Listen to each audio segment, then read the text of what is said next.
Hi hello नमस्कार सर्वांना. कशा आहात? मजेत ना? सर्वांना श्री स्वामी समर्थ. आज आपण बनवणार आहोत चीज मोमोज. मोमोजसाठी लागणारं साहित्य: कोबी, शिमला मिर्च, गाजर. तर आपण आता ते मिश्रणाला मीठ लावून थोडा वेळ साईडला ठेवू, 15-20 मिनटं. आता आपण चटणीचं साहित्य बघूया. टोमॅटो, मिरची गरम पाण्यात उकळून घ्यायची. मिरचीची पेस्ट, ते सगळं गरम पाण्यात थंड झाल्यावर उकळून आणि पेस्ट करून घ्यायची.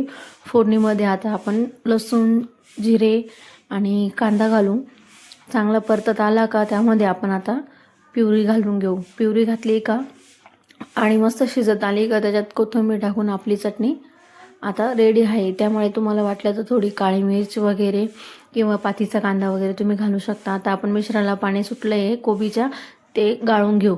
किती पाणी निघतं बघू आपण. त्या पाण्यामध्ये आपण आता फेकायचं नाही ते पाणी, ते पीठ भिजवण्यासाठी तसंच कामात येईल आपल्याला. त्याच्यामुळे आपण ते पाणी तसंच ठेवूया. जेव्हा आपण पीठ भिजू तर ह्या पाण्याने आपण पीठ भिजू.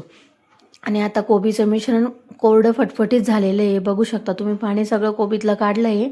आपण त्याच्यात आता कांदे, हिरवी मिरची बारीक चिरलेली, बारीक चिरलेला लसूण, आलं बारीक चिरलेलं, काळी मिरची पावडर आणि मीठ वगैरे घालून आता मिश्रण आपलं रेडी झालं आहे. त्याच्यात आपण आता वरून चीज आणि बटर घालूया. चीज किसून घ्यायचं. चीज क्यूब असेल ना तुमच्याकडे, नाही टाकलं तरी ऑप्शनल आहे, नाही टाकलं तरी चालतं. चीज आणि आपण आता बटर घालून घेऊ. बटर घातलं का आपलं मिश्रण एकदम मिक्स करून घ्यायचं. मिक्स केलं का मिश्रण आपलं एकदम रेडी झालेलं आहे आता. आणि आता आपण काय करणार आहोत, पीठ भिजवून घेणार आहोत. पीठ भिजवण्यासाठी आपल्याला 1.5 वाटी मैद्यामध्ये आपण मीठ आणि तेल थोडंसं टाकून घेऊ. आणि पीठ आता हे आपल्याला आहे ना, त्या पाणी जे उरलेलं होतं ना भाज्यांचं, तर ते टाकून आपल्याला पीठ मिक्स करून घ्यायचं आहे. आणि लागलं तर वरून आपण दुसरं पाणी वापरू शकतोय, ते जर पाणी कमी पडलं तर. आणि आता घट्टसर हा गोळा मळून घ्यायचा आपल्याला मोमोजचे पारी तयार करण्यासाठी.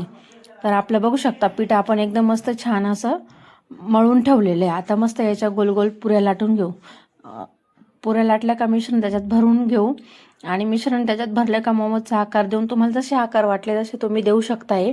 आणि आपण आता 5 मिनटं गरम पाणी खाली भांड्यात ठेवून आणि वरून प्लेट 5 मिनटं झाकून ठेवू भांडं. आणि मस्त वाफ तयार होईल. आता त्याच्यात मोमोज वाफायला ठेवून देऊ आपण. आणि मस्त आता आपले मोमोज बघा 10-15 मिनिटांनी मस्त वाफून जातील. वाफवलेत बघा आपले मोमोज. आता त्याच्यावर चटणी टाकून सर्व करून घेऊ आपण. वरून कोथिंबीर, हिरवा पातीचा कांदा वगैरे टाकू शकताय. व्हिडिओ पाहिल्याबद्दल धन्यवाद सर्वांना. आणि मी काही मोमोज तळून पण घेतले. माझ्या मुलांना तळलेले पण आवडतात, त्यामुळे मी काही मोमोज अशा पद्धतीने तळून घेतले. आपल्या चॅनलला आवडला असेल तर सबस्क्राईब करा, लाईक करा आणि शेअर करा.